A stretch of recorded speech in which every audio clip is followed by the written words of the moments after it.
ওয়া বারাকাতুহু। আউযু বিল্লাহি মিনাশ শাইতানির রাজিম। বিসমিল্লাহির রহমানির রহিম। এখানে ভোট দেওয়ার বয়স হয় নাই কার কার? একটু হাত তুলে দেখাই, কারা কারা আমরা ভোট দিতে পারবো না? মানে ভোট দেওয়ার বয়স হয় নাই কার কার? ওইটা তো ভোট নাই কার কার? ভোট নাই কার? ওকে, ভোট নাই নাকি? এখানে 30% মানুষের ভোট নাই আর 70% আছে। প্রথমেই 12 তারিখে আমাদের ভোট। যাদের ভোট নাই, ভোট দিতে পারবে না, তাহলে কি তাদের কাজ নাই? আছে। কি কাজ? আমাদের মার্কা কি? মার্কা কি? শাপলা বলে শিওর? কেমনে জানো? শাপলা বলে যাদের ভোট নাই তাদের একটা কাজ আছে, মনে রাখতে হবে। ভোট দেওয়ার জন্য বয়স লাগে, কিন্তু ভোট চাইতে কি বয়স লাগে? ভোট চাইতে বয়স লাগে। যাদের ভোট নাই তোরা প্রত্যেক দিন একটা করে মিছিল বের করবি, পারবি না? একদিন সময়, আগামীকাল 4-5টা মিছিল বের করতে পারবি না? আগামীকাল তোর আশেপাশে যতগুলো বাড়ি আছে সবগুলো বাড়িতে যেতে পারবি? পারবি? আমাদের হারাই যাবি গা, ওরা গেল তো হারাই যাবো গা। ঠিক আছে, নিজের আব্বা আম্মারে বলতে পারবা যে আমার হাসনাত ভাইকে শাপলা কলিতে ভোট দিও? পারবা বলতে? পারবা? শিওর? ইনশাআল্লাহ। শুনুন, আমাদের 12 তারিখ ভোট। আমরা আমাদের এতদিনের কার্যক্রম দীর্ঘ অনেক দিন ধরে আমরা আপনাদের কাছে আসছি, এই রাস্তা দিয়ে আসা যাওয়া করছি, বিভিন্নভাবে বিভিন্ন সমস্যা সমাধানের চেষ্টা করছি। আমাদের নেতাকর্মীরা এনসিপি এবং ছাত্র শক্তি, বাংলাদেশ জামাতে ইসলামী, আমাদের রাজনৈতিক দলটা, মূল রাজনৈতিক দলটা এনসিপি এবং ছাত্র শক্তি অনেক কম দিন হয়েছে, 1 বছর হয় নাই। ফেব্রুয়ারির 28 তারিখ 1 বছর হবে। ছাত্র শক্তির আরো কম, 6 মাসও হয় নাই। তারা তাদের সীমিত সামর্থ্যের মধ্য দিয়ে সর্বোচ্চ দিয়ে চেষ্টা করে গেছে। আবার আমাদের জোট মনোনীত যার নেতৃত্ব হয়েছে বাংলাদেশ জামাতে ইসলামীর এবং বাংলাদেশ ইসলামী ছাত্র শিবির, তারা তাদের জায়গা থেকে তাদের সামর্থ্য সর্বোচ্চটা দিয়ে আমাদেরকে চেষ্টা করে যাচ্ছে। আমরা একসাথে ঐক্যবদ্ধ বাংলাদেশ, আমরা যেন একটা সুন্দর বাংলাদেশ গড়তে পারি, সেই জন্য আমরা চেষ্টা করে যাচ্ছি। এই যাত্রায় আপনারা এখানে যারা আছেন, আপনারা কি 12 তারিখ আপনাদের পর্যন্ত কিছু কাজ আছে আপনাদের? আমি জানি না কাজগুলো করছেন কিনা। এখানে এমন কেউ আছেন যে এই পর্যন্ত একদিনের জন্য আমার জন্য ভোট চান নাই আছেন? এটা বললো তো আমার হাত তুলবে না। কি আমার জন্য অন্তত একদিন ভোট চাইছেন এমন কে কে আছেন? একটু হাত তুলেন তো। অন্তত একদিন চাইছেন? আপনারা চাইছেন? শিওর?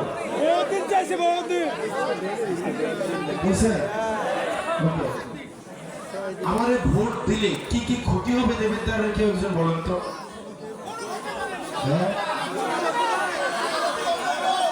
আমারে ভোট না দেওয়ার, আমারে ভোট দিলে যে অনেক ক্ষতি হবে। নাম্বার ওয়ান তো বাড়ি কাটা বন্ধ হয়ে যাবে, ক্ষতি। কিন্তু এই ক্ষতিটা মাত্র গুটি কয়েক মানুষের, যারা নিজেরা 100 টাকার মাটি কাটে, 80 টাকা নিজে রাখে বা 70 টাকা নিজে রাখে, 30 টাকা নেতারে পাঠায়।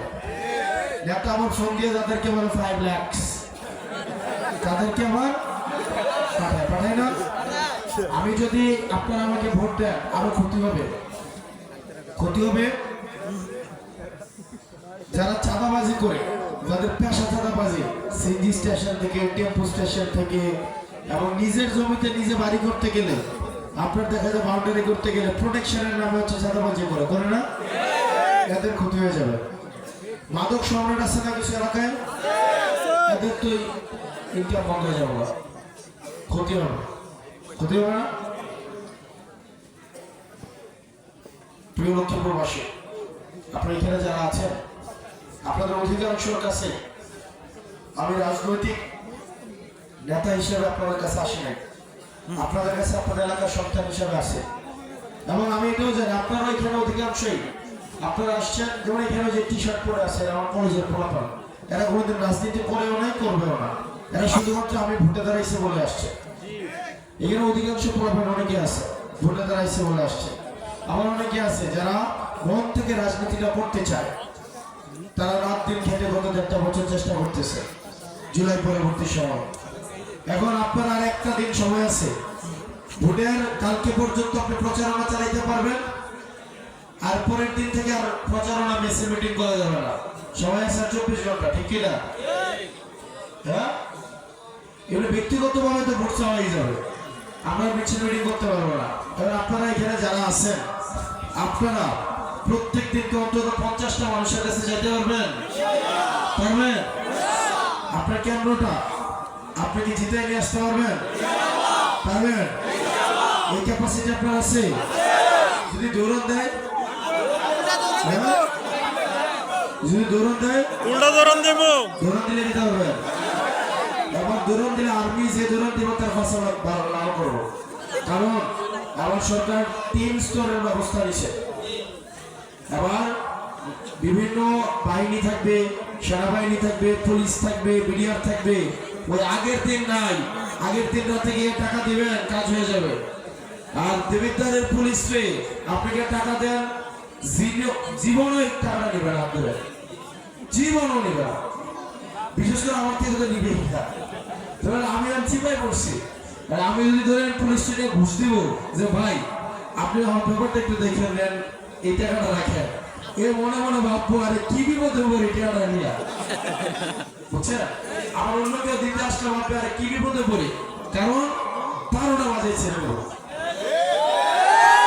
অন্তত আমরা তো কথা বলবো অন্যায়ের বিরুদ্ধে, কথা বলবো না, আমরা তো চুপ থাকবো না, আমরা অন্যায়ের বিরুদ্ধে কথা বলবো। এবং আমাদের পুলিশ 5 আগস্টের পরে তারা চেষ্টা করতেছে তাদের হারানো গৌরব ফিরে পাওয়ার জন্য। আমাদের প্রশাসন চেষ্টা করছে হারানো গৌরব ফিরে পাওয়ার জন্য।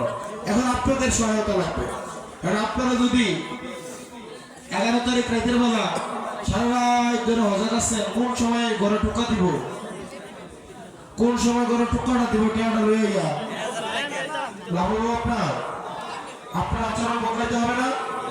আবার টাকা নিয়ে আসলে কি করতে হবে? পুলিশকে খবর দিতে হবে। পারবেন না? পারবেন কিনা? পারবেন? আন্টি পারবেন তো? 1000 টাকা 2000 টাকা দিয়ে এক বাজারের খরচ হয় না। একবার লক্ষ্মীপুর বাজার থেকে ঘুরান দিয়ে বেদারটা হয় না, কিচ্ছু হয় না। কেউ টিয়া নিয়ে এলে 5 বছর আপনারা গোলামি করাবে, খাবেন 1000 টাকা, কিন্তু জন্ম নিবন্ধনের কার্ডে টাকা দিতে হবে। বিজিএফ কার্ড, কোন ধরনের টিআর কাবিকা কিচ্ছু পাবেন না, কোন সরকারি সুযোগ সুবিধা আসবে না। রাস্তার ইট কন্ট্রাক্টরের পেটে চলে যাবে। আপনারা কি এটা চান? এটা চান? সেজন্য আপনাদের কাছে অনুরোধ, আপনারা প্রত্যেক দিন অন্তত 50টা মানুষের কাছে যাবেন। কতটা? 50টা। কয়টা? 50টা। হাটে বাজারে যান না? হাটে বাজারে যান কিনা? যান নাকি যান না? হাটে বাজারে মানুষদের কাছে বলবেন, পারবেন কিনা? পারবেন না? পারবেন না? সেজন্য আপনাদের কাছে অনুরোধ থাকবে, আর মাত্র একদিন সময় আছে, আর বাকি ফোনে কথা বলতে হবে। ফোনে বিভিন্ন মানুষকে জানায় আপনারা আগামী 12 তারিখ নির্বাচনে সকাল 7:30টার দিকে ভোট দিতে চলে যাবেন। কয়টায়? কয়টায়? 7:30টার দিকে ভোট শুরু হবে, 7টার দিকে কেন্দ্রে চলে যাবেন, ভোট দিয়ে এসে বাসায় রান্না বান্না করবেন। আর আপনারা এখানে যারা আছেন, প্রোগ্রাম অর্গানাইজ করছেন, অনেকের সাথে হয়তো কথাবার্তা হয় নাই, আপনাদের প্রতি আমি কৃতজ্ঞ, কিন্তু ভোট কেন্দ্রটা অবশ্যই এটা পাহাড়ের মধ্যে রাখতে হবে। ভোটের আগের দিন রাতের জন্য কেউ এলাকার মধ্যে টাকা পয়সা নিয়ে না ঢুকতে পারে। এলাকার প্রত্যেকটা জায়গায় জায়গায় সারা রাত হচ্ছে তল্লাশি করতে হবে। তল্লাশি করতে বলতে নিজে গিয়ে তল্লাশি করবেন ব্যাপারটা এমন না, আইন শৃঙ্খলা বাহিনীর সহায়তা চাইবেন। আইন শৃঙ্খলা বাহিনী যখনই কারো সন্দেহভাজন মনে হবে, আইন শৃঙ্খলা বাহিনীকে আপনারা সাথে সাথে জানাবেন। পারবেন না এটা করতে? পারবেন তো? কালো টাকা নিয়ে যেন এলাকায় কোনোভাবে ঢুকতে না পারে। ভোট কেন্দ্রগুলোতে আপনারা সকাল একদম ফজরের পরে ভোট কেন্দ্রগুলোতে চলে যেতে হবে। আপনারা যারা ভলেন্টিয়ার আছেন, পুলিশ এজেন্ট যারা থাকবেন, একদম ফজরের পরে পরে কেন্দ্রগুলোতে চলে যেতে হবে, এবং ফলাফল না নিয়ে পর্যন্ত কেন্দ্র ছাড়া যাবে না। পারবেন এটা? আবার কেউ ভয় দেখাবে, এটা করে ফেলবে, সেটা করে ফেলবে, আমাদের পোলাপানেরা দৌড় দিলে দৌড়টা এটা নিয়ে আমার ক্যাপাসিটি অন্য কারো নাই। কিন্তু আমরা এই ধরনের রাজনীতি আমরা করবো না। আমরা এই ধরনের রাজনীতি আমরা করবো না। আমরা আইন শৃঙ্খলা বাহিনী যারা আছে আমরা তাদেরকে সম্পূর্ণ সহযোগিতা করব। আবার 3 স্তরের নিরাপত্তা ব্যবস্থা থাকবে, পুলিশ থাকবে, বিডিআর থাকবে, আর্মি থাকবে এবং পুলিশের কাছে বডি ওয়ার্ন ক্যামেরা থাকবে। অর্থাৎ আপনি এই লক্ষ্মীপুর কেন্দ্রের মধ্যে ভোট চুরি করবেন, এটা ডক্টর মোহাম্মদ ইউনূস ঢাকা থেকে বয়ে বয়ে দেখতে পারবো। এটা একদম মোবাইলে দেখা যাবো, টিভি দেখা যাবো, বড় পর্দা লাগায় দেখাই দিব আমরা। চুরি করতে যাবেন না, কেউ যদি প্রণোদনাও দেয় এটা করবেন না, কারণ আরেকজনের কথা হলে ভোট চুরি করতে গেছেন সারা রাত জীবন শেষ হয়ে যাবে। যাবেন না আপনারা, কেউ করতে গেলে তাকে করতে দিবেন। সেজন্য আপনারা যারা আছেন, বিশেষ করে ছাত্র শক্তি এবং ছাত্র শিবিরের আপনারা যারা আছেন এবং যারা কোনো রাজনীতি করেন না, ঢাকা থেকে শুধু নির্বাচন করার জন্য আসছেন, ফজরের পর থেকে কেন্দ্রগুলোতে চলে যেতে হবে এবং কেন্দ্র থেকে আসতে হবে, ফলাফল নিয়ে আসতে হবে এবং ভোটারদেরকে আপনারা প্রত্যেকটা বাড়ি থেকে খুঁজে খুঁজে ভোটারদেরকে আপনাদের কাছে ভোট কেন্দ্রে পৌঁছে দেওয়া। এরপরে তারা ভোট যাকে ইচ্ছা থাকে